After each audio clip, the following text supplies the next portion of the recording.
Hi everyone, in front of me I've got HUAWEI Pura 80 Pro, and let me share with you how to allow unknown sources on this device.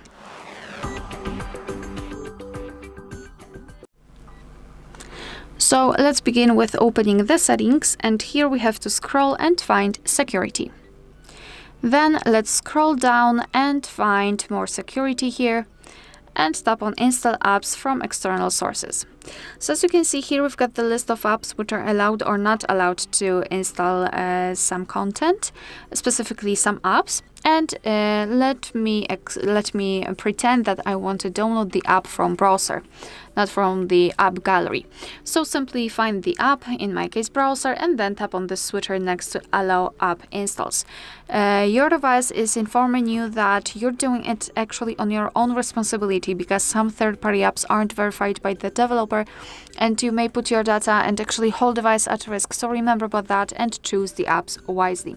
So if you're ready, just tap on enable, and now it is turned on and the browser is allowed to install apps. Of course, it will work with all other apps which are listed here, and you can always remove previously granted permissions. Just tap on the app and tap on the switcher, and now the browser is not allowed to install anything. Alright, so that will be all. Thank you so much for watching. Please hit the subscribe button and leave the thumbs up.